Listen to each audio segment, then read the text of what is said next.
भूखे नंगे तथा पैरों में छाले लिए प्रवासी मजदूर अपने घर पहुंचने की जिद में किसी भी बात की परवाह न करते हुए हर परिस्थितियों से हर तरीके से लड़ने को तैयार हुए हैं।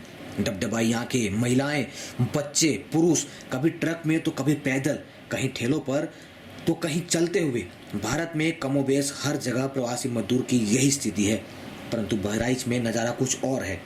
जी हाँ, आपको बता दें, प्रशासनिक अधिकारियों को प्रवासी मजदूरों की जरा भी फिक्र नहीं है, बल्कि उनकी नज़र तो बाज की तरह प्रवासी मजदूरों के खाद्यान्न पर टिकी हुई है। प्रवासी मजदूरों को घटिया खाद्यान्न किट वितरित करने की कोशिश में शिकायत पर वास्तविकता परखने के लिए भाजपा जिलाध्यक्ष के निर्देश पर संगठन के जिला कोषाध्यक्ष राजन सिंह तथा जिला महामंत्री नन्हेलाल लोधी तथा आरएसएस के अनुसांगिक संगठन के धर्म जागरण प्रमुख प्रशांत मिश्रा कुशल फकरपुर के चौधरी सियाराम इंटर कॉलेज के स्क्रीनिंग केंद्र पर पहुंचे और खाद्यान्न किट की जांच की तो उनके होश उड़ गए। उन्होंने मौके पर मौजूद एसडीएम कैसरगंज से कमतौल की घटिया खाद्यान्न किट को सीज करने की बात कही, जिस पर एसडीएम कैसरगंज और भाजपा नेताओं के बीच बात बिगाड़ हो गई और तकरार कुछ इस कदर बढ़ गई कि उन्होंने भाजपा नेताओं को 2 घंटे तक स्क्रीनिंग सेंटर में बंधक बना लिया। बाद में जिलाधिकारी और जिला अध्यक्ष भाजपा के हस्तक्षेप के बाद स्थिति सामान्य हो सकी और भाजपा नेताओं को मुक्त कराया गया। स्थानीय भाजपा नेताओं का आरोप है कि एसडीएम की सह पर वहां पर तैनात कर्मचारियों ने उनके साथ अभद्रता की, भाजपा मुर्दाबाद के नारे लगाए और मारने को भी दौड़ाया। आपको बताते चलें कि मुख्यमंत्री योगी आदित्यनाथ द्वारा कोरोना महामारी में प्रवासी मजदूर को प्रति खाद्यान्न किट के लिए 1260 रुपये आवंटित किया गया है। घटिया खाद्यान्न के मामले में अभी पिछले हफ्ते महसी के भाजपा विधायक सुरेश्वर सिंह ने लॉकडाउन को प्रशासनिक कमाई का जरिया बताया था और काफी नाराजगी भी व्यक्त की थी।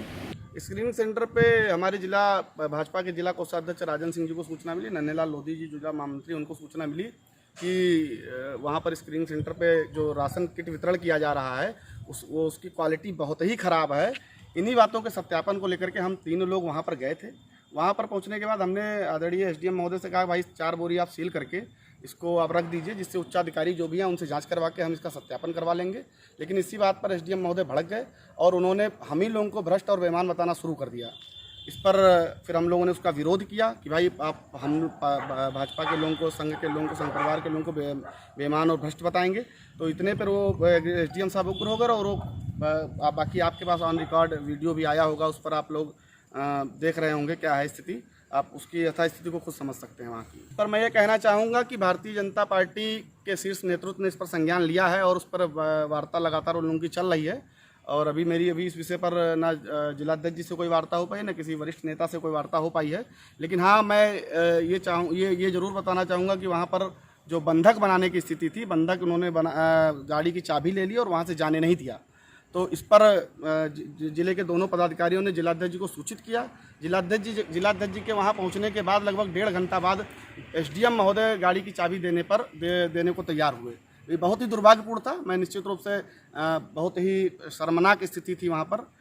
नहीं, ये बहुत दुर्भाग्यपूर्ण स्थिति थी कि यदि इस आपदा में भी आदरणीय मोदी जी की योजना, आदरणीय योगी जी की योजनाओं पर यदि कोई पलीता लगा रहा है, यदि वो योजनाओं को गांव-गांव नहीं पहुंचा पा रहा है, यदि वो सही आदमी तक नहीं पहुंचा पा रहे, तो बहुत दुर्भाग्यपूर्ण है। और यदि इस पर हम विरोध करेंगे, कहीं भी गलत दिखेगा तो विरोध किया जाएगा। और निश्चित रूप से समाज में हम लोग चलते हैं, समाज की व्यवस्था के लिए हम लोग भी लगे हुए हैं। लगातार 50 दिन से भोजन वितरण कर रहे हैं, राशन वितरण कर रहे हैं। तो निश्चित रूप से कहीं गड़बड़ी की शिकायत आएगी तो उस पर हम लोग जाँच करवाएंगे, प्रशासन से करवाएंगे, पार्टी के द्वारा करवाएंगे। जो नारेबाजी वहाँ पे हुई है भाजपा के खिलाफ, इसको लेकर अभी तक भाजपाइयों में क्या है? भारतीय जनता पार्टी के कार्यकर्ताओं में जो वहाँ पर उपस्थित थे, उनके अंदर काफ़ी आक्रोश है और सभी ने वहाँ पर न उसका कोई वीडियो बना था बाहर का, ना कोई ऐसी बात थी। तो जो वहाँ उपस्थित थे उनके अंदर आक्रोश है, पार्टी के नेतृत्व में भी, यहाँ के जिले के पदाधिकारियों में भी आक्रोश है। तो उस पर अभी पार्टी का नेतृत्व बात कर रहा है। उस पर जो भी होगा आप जिलाध्यक्ष जी से भी एक बार वार्ता कर सकते हैं। स्तर क्या है, अब आपकी क्या मांगे हैं, क्या होना चाहिए? मैं ये चाहता हूँ कि पहली बात तो आदरणीय मोदी जी की योजनाएं चल रही हैं, आदरणीय योगी जी की योजनाएं चल रही हैं कि सबको अच्छे से अच्छा राशन वितरण होना चाहिए। वो राशन वितरण यदि कहीं पर भी कोई भी व्यक्ति शासन की मंशा को पलीता लगाने का काम कर रहा है तो उस पर कठोर से कठोर कार्रवाई होनी चाहिए। बाकी यदि पदाधिकारियों के साथ किसी भी तरह की अभद्रता की गई है तो उस पर भी मैं चाहूँगा कि एसडीएम महोदय के खिलाफ कार्रवाई होनी चाहिए। किट कैसी थी? जो किट खोली गई। किट में जो गुणवत्ता थी वो बहुत ही ख़राब थी और मुझे जानकारी भी नहीं कहाँ से कौन किट वितरण कर रहा है, क्या कर रहा है, लेकिन जो गुणवत्ता थी किट खोलने पर उसकी बहुत ख़राब थी और वो निश्चित रूप से बहुत दुर्भाग्यपूर्ण था। और आज के समय पे गरीब व्यक्तियों के लिए जो राशन वितरण आदरणीय प्रधानमंत्री जी ने किया है, आदरणीय योगी जी ने किया, बहुत दुर्भाग्यपूर्ण है। अच्छे से अच्छा राशन इस आपदा में सबको देना चाहिए बिना किसी 1 रुपए के लाभ के। Bureau report, TV9 India, Bahraich.